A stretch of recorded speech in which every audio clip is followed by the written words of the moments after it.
बाबा भक्ति करने के पहले जैसे मान लीजिए कर्म कांड कराते हैं ब्राह्मण, तो भक्ति करने के बाद तो नहीं जाना चाहिए। ये तो जितना ज्ञान बैठा होगा उतना ही करेगा। भक्ति मार्ग की निशानियां तब तक दिखाई देंगी जब तक भक्ति का संस्कार अंदर बैठा हुआ है, ज्ञान बुद्धि में नहीं बैठा है।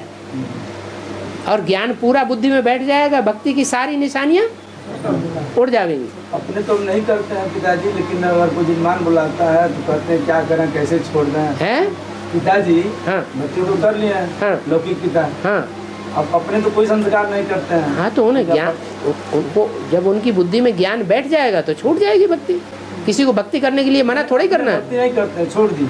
किन्होंने? जजमान जब बुलाते हैं तो उनके यहाँ चले जाते हैं। हाँ तो ठीक है, कथा उथा करने। तो कोई भक्ति करने के लिए कहता है, हाँ भक्ति करने के लिए बोलता है, भक्ति करता है, तो उसको मना करना है? अरे भक्ति करके उसको और आगे बढ़ा दो, उसकी भक्ति जल्दी पूरी हो जाए। तो हम समझे कि कहीं दोष न लगे कराने में भी। भक्ति करने के लिए बाबा ने मना किया है, नहीं। तो फिर जब मना ही नहीं किया है तो हम क्यों पाप के काम में हाथ बढ़ाएं? कोई भक्ति करता है, करने दो। हाँ, ज्ञान की बात सुनाना हमारा काम है कि भक्ति के संस्कार रह जाएंगे तो शरीर छोड़ना पड़ेगा, कोई भी संस्कार दिखाई पड़ेगा। तो मान लो कोई बिंदी ही लगाता है, हाँ और भक्ति मार्ग की निशानी वो बिंदी दिखाई पड़ रही है, तो इससे क्या साबित होता है कि शरीर छोड़ने वालों की लिस्ट के अभी संस्कार पक्के कर रहा है। बाबा ये घड़ी कांड कराते हैं तो घड़ी पहनने से भक्ति नहीं होता है। ये भक्ति है, इसका कारण नहीं है। घड़ी किस लिए पहनी जाती है? टाइम देखने के भक्ति उसे कहा जाता है जिसका कोई कारणकारी का विश्लेषण न होता हो।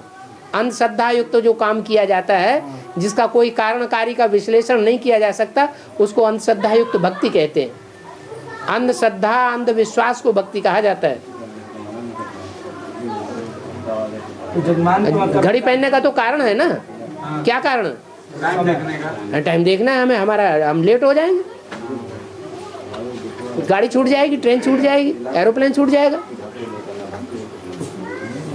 कोर्ट में देर से पहुंचेंगे। तो कर्म कांड कराना भी खुद का अपने कोई भक्ति दोष लगेगा ना है। जिस मान लीजिए जजमान के बुलाने में पिंडदान नहीं कराना बाबा, हमको बताते कर्मकांड में। कोई का धंधा है, लौकिक में कोई का धंधा है, भक्ति मार्ग के कर्म कांड कराने से उसे पैसा मिल रहा है, तो अपना पेट का धंधा करे या छोड़ दे? वही राय ले ले। अरे राय की क्या बात है? बाबा ने कभी मना किया कि भक्ति का अपना पेट का धंधा बंद कर दो? सिर्फ एक धंधे के लिए मना किया है, शराब का धंधा बंद कर दो। और कोई भी धंधे के लिए मना नहीं किया। कोई मछली बेचने का धंधा है, वो भी मना नहीं किया।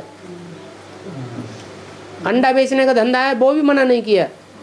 कौन सा मना किया? शराब का धंधा सब बेकारों को खींचता है, उसे बंद कर दो युक्ति से। बाबा उस कर्मकांड में शादी कराना भी आता है जैसे लौकिक में, हाँ, उसका पाप नहीं बनेगा? तुम कराओ कर्मकांड, न कराओ वो तो शादी। तुम नहीं जाओगे, कोई दूसरे को तो तुम अपना पेट का धंधा अगर कर रहे हो तो उसमें बुराई क्या है? दुनिया के कोई ऐसे धंधे हैं जिनमें गलत काम ना होता हो? शुद्ध धंधे कोई हैं? कोई धंधे नहीं। सब में झूठ बोलना पड़ता है, सब में झूठा काम करना पड़ता है, सब धंधों में है नुकसान। एक ईश्वरी धंधे में लग जाओ तो ठीक है, उसमें भी स्वार्थ घुस जाता है।